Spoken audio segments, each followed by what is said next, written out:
What's up, folks? The Sportsbook Killa UFC Vegas 103. Don't miss it. We got some good fights on this card. My last week's report card, my strong bets, I was 5-1. Only one I got wrong was Mr. Basharat, who got knocked out. And that put me at 83% accurate. My strong prop bets, I went 4-5. I think that's the worst I've ever done with prop bets. I was at 44% accurate. But I should be able to improve that this week, no question. Let's get to the main event. We got the men's flyweight division. Manel Kape versus Almabayev. I've been waiting for this fight. Manel Kape, he has a hard straight left that he throws. He's good. He's really good boxing. He trains over at Extreme Couture. He's a Brazilian Jiu-Jitsu black belt. He has phenomenal cardio, and he has a strong chin. He likes to switch stances often when he boxes. So, and he's good at switching stances, as a matter of fact. Almabayev, he has phenomenal takedowns, phenomenal wrestling. He has a really good ground game. He fights out of the orthodox stance. He has good boxing and great cardio. He's on a 17-fight win streak. He is from Kazakhstan, where some of the best wrestlers on planet Earth have come from. So I'm going with Almabayev in this one. I've been betting on this guy for a long time, and he's been making me money for a long time. If he loses me some on Manel Kape, I can live with it. But I think it'll pretty much be like Manel Kape, Mokaev, that fight with Muhammad Mokaev and Manel Kape. I think it'll be more like that, where Almabayev has some really fast takedowns, and I'm willing to bet on him. I'm willing to bet that he can beat Manel Kape and pull off this upset, because right now he's plus 170. So Almabayev will be the pick, and I'll take the over 1.5 round prop, the over 2.5 round prop, and the over 3.5 round prop. Next fight, let's see who we got here. We got the men's middleweight division, Cody Brundage versus Julian Marquez. Cody Brundage has good wrestling, good takedowns. He's a Brazilian Jiu-Jitsu purple belt. He has a hard right hand. He boxes out of the orthodox stance. Julian, the Cuban Missile Crisis Marquez, he's currently on a 3-fight losing streak. He has a strong chin, strong leg kicks. He's a hard puncher. He is a hard puncher. He has really solid takedown defense. I don't know who to pick in this fight, but one thing's for certain. I don't like to bet on Cody Brundage. That guy, man, you can't trust that guy to win nothing. So I'll probably put Julian Marquez in one parlay. I won't bet a whole lot on this guy. I'll put him in a parlay and see how he does. Because one thing I can say about Julian Marquez, he fights. Even when he gets knocked out, he in there banging it out. He throwing back. He fights to the bitter end. You got to knock him out to stop him. So I'm going to take a chance on Julian Marquez, stopping Cody Brundage's takedowns, because that's pretty much all Brundage is going to be able to do. That's his only real path to victory. I can't see him striking and beating on somebody and knocking out Julian Marquez. So I think Brundage will come out wrestling, trying to take downs. And if he can't get the takedowns, he's in trouble. So I'm going to take a chance on Marquez winning. Just sprinkle a little something on him in a small parlay, see what he does. Next fight, Nasrat. We got the men's lightweight division. Nasrat Haqparast versus Esteban Ribovics. Now, this is going to be an interesting fight. A lot of people pouring tons of money on Ribovics. Interesting. Haqparast, he fights out of the southpaw stance. He has a hard left hook. He has some good boxing. He got a nice right jab, too. And he's on a 4-fight win streak. He has phenomenal cardio, and he is a pressure fighter. Esteban Ribovics, he's on a 3-fight win streak. He has a strong chin, good ground game. He switches stances pretty good. He has some fast hands, though. Very fast hands. Hard right hook. He's a Brazilian Jiu-Jitsu purple belt with great cardio. Right now, Ribovics is like a 2.5 to 1 favorite. This is one of those fights where I didn't really pick a winner, because I really do think that it's not a bad pick here if you take Haqparast as an underdog. He's a plus 210 underdog, and he's good. He's a very good striker, and I think this will be a striking match. So Haqparast as an underdog isn't a bad bet at all. Ribovics, if you made me bet, I would say he has the edge on winning, but I think it's going to be a little too close to be betting on, unless you really I got a feeling that somebody's going to win this, but I just looking at both of them fight, I see a close decision, and close decisions in the UFC can go either way. So I'm going to take the over 1.5 round prop and the over 2.5 round prop, and I'll just leave this fight alone all in all. Next fight. We got who we got here? Let me see. Oh yeah, we got the men's heavyweight division. Austen Lane versus Mario Pinto. Interesting. Austen Lane fights out of the orthodox stance. He has a good left jab, good leg kicks, strong head and body kicks. He can throw some kicks pretty good. He has good takedowns, as you saw when he fought Robelis to Spain, but Robelis to Spain has absolutely zero wrestling and zero takedown defense.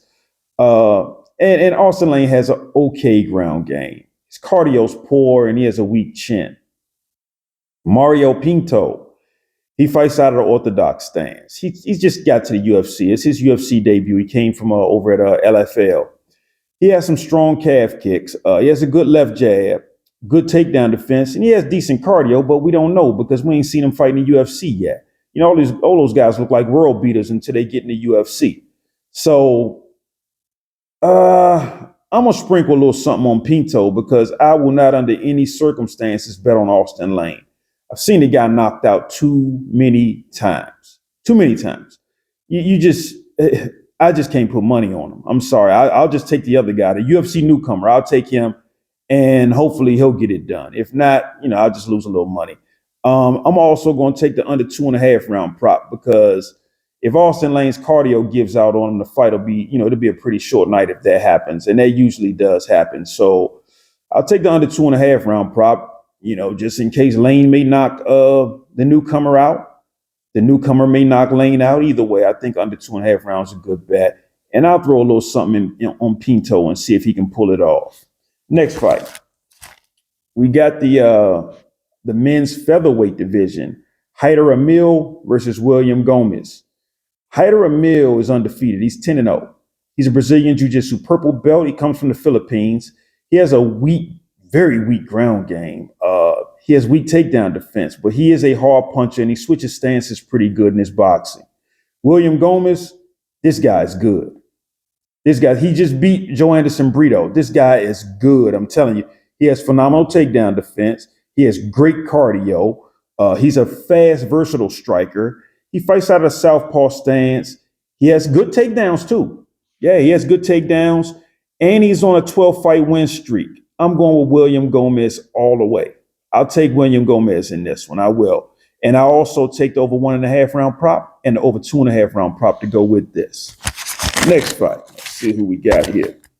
We got the men's welterweight division. Danny Barlow versus Sam Patterson. Now, this is going to be interesting. Very interesting. Danny Barlow looks good. The guy can strike. He fights out of southpaw stance. He has fast strikes, good boxing. He's a hard puncher. He has a strong chin and phenomenal cardio. Sam Patterson is a Brazilian Jiu-Jitsu black belt. He fights out of orthodox stance. He has a good ground game, good takedowns, and good submissions. The fight goes to the ground. I think the odds shift in Patterson's favor just instantly. If Danny Barlow can keep this fight standing and box, he'll pick Patterson apart. I'm going to lean Danny Barlow. I am. Now, I don't like Danny Barlow being a 3-1 favorite. I ain't too sure about that. But I'll take Danny Barlow and hope he can edge this win. And I'm also going to take the over 1.5 round prop to go with that. Next fight. We got the men's featherweight division. Ricardo Ramos versus Chepe Mariscal. Ricardo Ramos fights out of the orthodox stance. He has a strong chin, but he has some weak boxing. He has a weak ground game too, even though he's a Brazilian Jiu-Jitsu black belt and he trains over at Team Alpha Male. But his ground game just doesn't show it. Chepe Mariscal, this guy's a judo black belt, Japanese jiu-jitsu black belt. He's a Brazilian jiu-jitsu brown belt. He switches stances well in the stand-up. He has good takedown defense, great ground game, great cardio, hard puncher, good boxing. Chepe's my dude. I like the way this guy fights. I've seen him escape just tough submissions, and this guy gets out of them like it's just a walk in the park. I got to go with Chepe Mariscal right now. He's a 5-1 favorite. He will be one of my strong picks. And I will take the prop bet that the fight starts the second round. Next fight. We got the men's bantamweight division. Douglas Silva de Andrade going up against John Castaneda. De Andrade, he fights out of orthodox stance, even though his boxing isn't that strong. His boxing's rather weak. He has some strong leg kicks, and he has a powerful right hand and good body kicks. That right hand, he can throw it. He can loop it. He can throw it straight. He has a good, strong right overhand. John Castaneda, he fights out of southpaw stance. He has good leg kicks. He has good boxing, really good boxing. Good takedown defense. He has a pretty good ground game. His takedowns are weak though, but he does have good cardio. This fight, I'm going to go John Castaneda because the only path to victory I see for De Andrade is to land that overhand right. That's the only way. If he can land that overhand right, I'll lose money. But if he can't, it's just going to be a boxing clinic by Castaneda. So I'll take Castaneda to win, and I'll go with the over 1.5 round prop and the over 2.5 round prop. Next fight, we got the women's flyweight division. Andrea KGB Lee versus JJ Aldrich. Andrea Lee fights out of orthodox stance. She has good takedowns. She has good takedown defense, good ground game, good cardio, nice left jab, but she's on a 5-fight losing streak. She is a Brazilian Jiu-Jitsu brown belt. 2 of those fights I thought she won, though. 2 of the fights out of that 5-fight losing streak, that is. I thought she won. But JJ Aldrich, she trains over at Team Elevation. She's a Brazilian Jiu-Jitsu brown belt, fights out of southpaw stance. She has good boxing. She has a strong right jab, good takedown defense, great cardio, and she has a good ground game. I'm definitely going with JJ Aldrich here. Yeah, I'm going with JJ Aldrich. I like her boxing. I like her takedown defense. And if it's just striking and she can avoid the takedowns, JJ Aldrich should be fine. She should be fine in this fight. And I'm also going to take the over 1.5 round prop and the over 2.5 round prop. Next fight, we got the men's featherweight division. Danny Silva versus Lucas Almeida. Danny Silva has good boxing, fast hands. He's a pressure fighter. He just keeps coming. He makes you hit him to slow him down, but he's a pressure fighter. He's a hard puncher with a strong chin, good cardio. And he did beat Josh Kulibau. And I mean, he has a record of 9-1. So he's relatively new to the game, and he already beat Josh Kulibau. Lucas Almeida, he's a kickboxing black belt. He fights out of orthodox stance. He's also a Muay Thai black belt. He's a Brazilian Jiu-Jitsu black belt, but watching him on the ground, you wouldn't think it at all. His ground game is just not strong. He has weak takedown defense, and he has weak wrestling. I'm going to lean Danny Silva in this one. I'm going to put Danny Silva in my parlays, and hopefully he can do it. Lucas Almeida got knocked out by Andre Feely. Then he got submitted by Pat Sabatini. I'll take a chance on the young blood, Danny Silva, getting this one done. And I'm also going to take the prop bets with DraftKings. The prop bet that the fight starts the 2nd round and the fight starts the 3rd round. Next fight, we got the men's flyweight division. Charles Johnson versus Ramazan Temirov. Charles Johnson has good takedown defense. He's a stance switcher, and he boxes. His boxing's pretty good. Good jabs, good quick punches, good combinations, and he has some good power. He's a hard puncher. And Charles Johnson has really good cardio.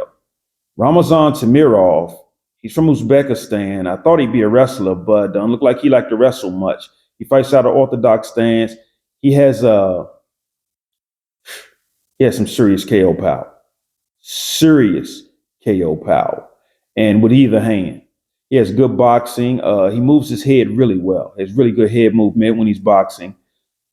But he's 5'4" with a 63-inch reach, and Charles Johnson is 5'9" with a 70-inch reach. I don't know if he'll be able to connect on Charles Johnson like he did on CJ Vergara and get the knockout. If he touches you, it's a death touch. He can knock anybody out if he hits him, no question. I'm just not so sure he can clip Charles Johnson with one of those power punches. So I'm not going to pick anybody for this one. I'm going to stay off of this fight right here because he might be able to. I don't know. But I would say if I had to bet, it's a smart bet to bet on the taller guy with good reach. But I'm also gonna take the fight start second round prop though, and I'm gonna even sprinkle a little something on the fight starts third round prop. But I'm gonna kind of leave this one alone because I don't know how this one goes. I really don't. But I'll take those fight starts second round, fight starts third round props. Good luck on that one. Next fight, folks, and it's the last one. The women's flyweight division: Montana De La Rosa versus Luana Carolina. De La Rosa, she fights out of orthodox stance. She trains over at Team Elevation. She's a Brazilian Jiu-Jitsu brown belt. She has good takedown defense, good ground game, and good cardio. Luana Carolina, she has great takedown defense, and she throws a good left straight. She fights out of southpaw stance. She has good body kicks, and she has an okay ground game. This is a tough one to pick. I really don't care too much for the way Luana Carolina fights. Her striking is just kind of irritates me the way that she boxes. So I'm gonna lean Montana De La Rosa on this. I'll put her in a parlay and see if I can make a little money that way. I'm definitely gonna take the over 1.5 round prop and the over 2.5 round prop. And that'll be it. That's the final fight. Like I was telling y'all in the last video, please write down your parlays before you get to the cage, before you get to the window. Look them over.